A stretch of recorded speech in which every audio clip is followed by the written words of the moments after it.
time is 6:15. This is the Sri Lanka Broadcasting Corporation. Here's the news edited by Dulmin Samarasinha and read by Rumesh Piris. First, the headlines. Sri Lanka and Armenia are to enhance bilateral relations. The Prime Minister commits himself to make cooperative movement stronger. The government says state sector employees will not be removed without paying compensation. The Supreme Court concludes hearing of petitions against the 22nd Amendment to the Constitution. A national field pass for non-vehicle requirements will be issued next week. 4 police officers arrested for robbing a youth. In news overseas, Bangladesh cuts school and office hours to save power. In sports, Usain Bolt moves to trademark signature victory pose. Now the local news in detail. Armenian President Van Kachaturian says that he will be committed to further strengthen cooperation with Sri Lanka. Sending a congratulatory message to President Ranil Wickremesinghe, he has appreciated the commitment of Mr. Wickremesinghe for the country's progress. Prime Minister Dinesh Gunawardena says that it is necessary to activate important aspects for the development of the cooperative movement. He said that information from the provincial councils disclosed that the cooperative movement is collapsing. The Prime Minister pointed out that the main place which improved the rural economy in the country in the past is the cooperative society. He mentioned this during a discussion recently with the provincial governors at the Prime Minister's office in Colombo. Minister Bandula Gunawardena says that there is freedom to conduct public protests and meetings without violence. He said a suspect can be detained and questioned for more than 24 hours on permission from security authorities. During the cabinet press briefing today, the minister said that employees of any state corporation or statutory board will not be removed without paying compensation. He recalled that employees of state media institutions had been removed in the past according to a compensation formula. Meanwhile, Chairman of Sri Lanka Telecom, Rohan Fernando, said that it is compulsory to restructure loss-making institutions to convert them into profitable ventures. Taking part in the Dasadesin 7 program of the SLBC this morning, he said his organization is an example in this regard. The Supreme Court has concluded hearing of the 9 petitions filed challenging the 22nd Amendment to the Constitution. The court concluded hearing today and informed that the Supreme Court determination would be delivered to the Speaker of Parliament. The Power and Energy Ministry says fuel consumption has fallen by 2,816,056 litres after the successful introduction of QR code system under the National Fuel Pass. Despite an increase in vehicle registration due to the QR code system, petrol and diesel consumption were lower than in the first, second and third weeks of August. Minister Vijay Sekara said the details were reviewed during a review meeting held online this morning. Accordingly, the compensation of consumption of petrol liters has been reduced to 2,493,576 litres as compared to 23,528,930 litres in the first week of August, while 322,480 litres of diesel were consumed as compared to 13,089,782 litres in the first week of August.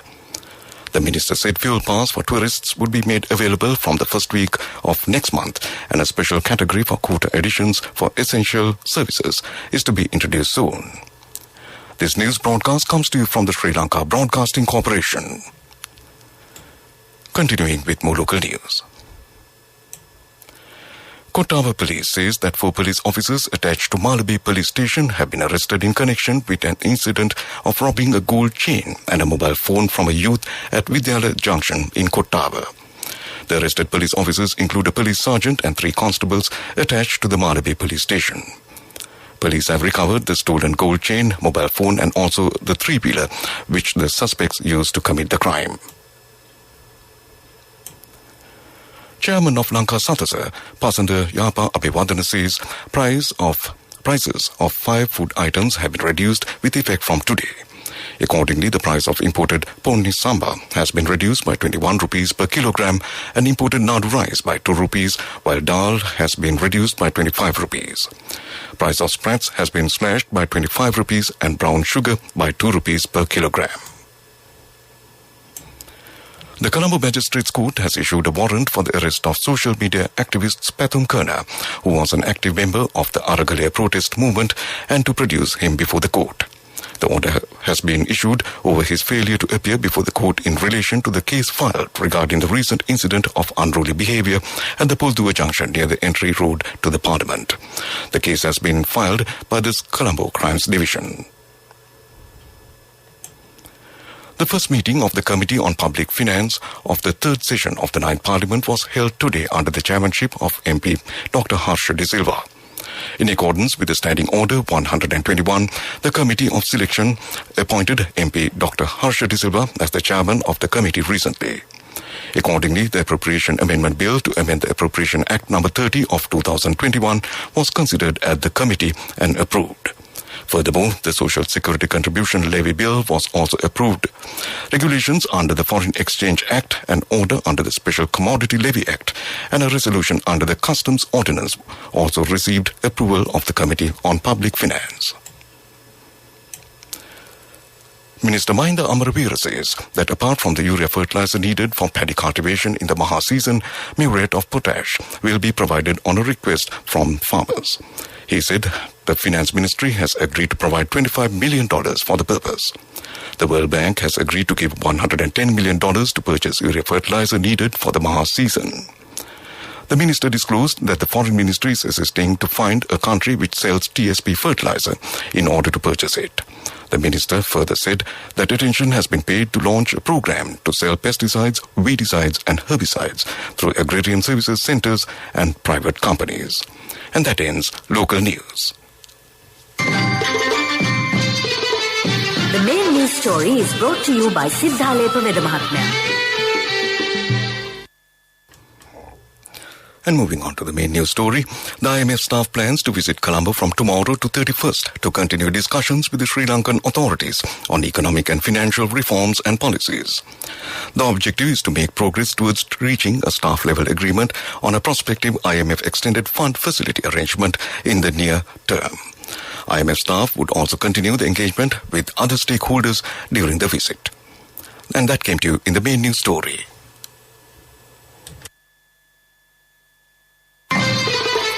The main news story was brought to you by Siddhalepa Vedamahatmya. Watch Life is brought to you by A Strength to Your Life. CIB Janajaya Vasana has commenced. Valuable gifts and all bills are on 31st of October. Come to CIB today. In Watchlight this evening, Commissioner General of Examinations LMD Dharmasena says that the results of GCE Advanced Level Examination will be issued by the end of this month. Meanwhile, calling applications for GCE Advanced Level Examination has been extended until Friday. Schools and private candidates should apply online. Mr. Dharmasena said that a special opportunity will be given only for the candidates who expect to apply again after issuing of results of GCE Advanced Level 2021. And that came to you in Watchlight. A bulletin of world news is next. A Strength to Your Life. CIB Janajaya Vasana has commenced. Valuable gifts and all bills are on 31st of October. Come to CIB today. Moving on to the World News Bulletin. First, the headlines. Bangladesh cuts school and office hours to save power. An advisor says ex-Australian Prime Minister undermined government principles. Hungary's weather chief sacked over wrong forecast. Now the World News in detail. Bangladesh will close schools for one more day each week and reduce office hours to ease an electricity shortage, a government official says. Last month, the South Asian nation started daily 2-hour power cuts. Protesters have taken to the streets in recent weeks after the government raised petrol prices by more than 50%. The war in Ukraine has driven up the cost of importing fuel and taken a toll on Bangladesh's economy and foreign currency reserves. The country's Solicitor General has found Australia's previous Prime Minister fundamentally undermined responsible government by secretly appointing himself to additional ministries. In advice given to the current government, the Solicitor General said Scott Morrison's actions were legal, but his decision to keep them secret from the public and his own colleagues was inconsistent with conventions. Mr. Morrison has defended the steps as necessary in extraordinary times. Hungary's top 2 weather experts have been fired over a mistake weather forecast that sparked political uproar. What had been billed Europe's biggest fireworks display has been organized for Saturday evening to celebrate St. Stephen's Day, the national holiday. But 7 hours before this scheduled start, the government postponed the event, citing extreme weather warnings. The weather, however, stayed calm, leading to the sackings of the head and deputy head of the weather service. Back to the headlines of the world news. Bangladesh cuts school and office hours to save power. An advisor says ex-Australian Prime Minister undermined government principles. Hungary's weather chief sacked over wrong forecast. And that concludes world news. Continuing with development news, Hyundai Motor Company has entered into an agreement with Sri Lanka's Avance Auto, authorizing the reputed local automotive retailer to assemble and manufacture Hyundai automobiles and components under license in Sri Lanka. The proposed assembly plant for Sri Lanka has been designed by Hyundai and incorporates the latest technologies, tools and equipment that conforms to Industry 4 standards. And that was development news.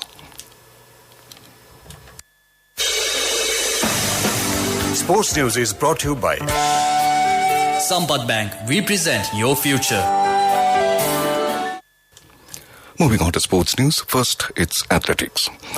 Athletics icon Usain Bolt has moved to trademark a logo showing his signature victory celebration pose. The retired Jamaican sprinter submitted an application in the US last week. He's known globally for the move, in which he leans back and gestures to the sky as he routinely struck the pose after winning gold medals and setting world records. Mr. Bolt still holds the world records for the 100 meter and 200 meters, making him the fastest man in history. In other sports news, cricket, England Test captain Ben Stokes says he feared he might not play again during his mental health break from the sport.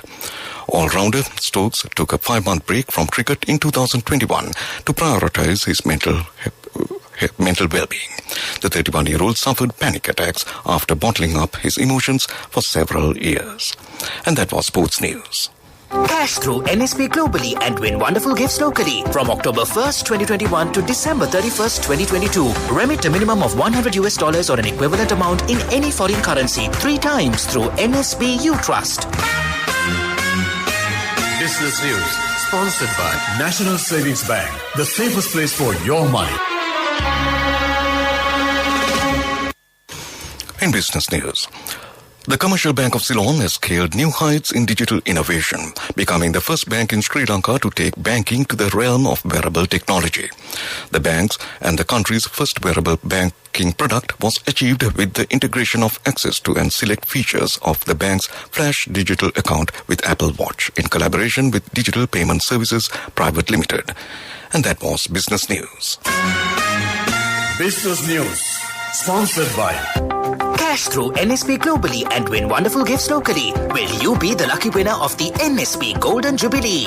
50 gold sovereigns for the top prize winner of the NSP Golden Jubilee. Scooters for the 10 second prize winners. iPhones for the 10 third prize winners. Mountain bikes for the 29 fourth prize winners. From October 1st, 2021 to December 31st, 2022. Remit a minimum of $100 or an equivalent amount in any foreign currency 3 times through NSB U Trust.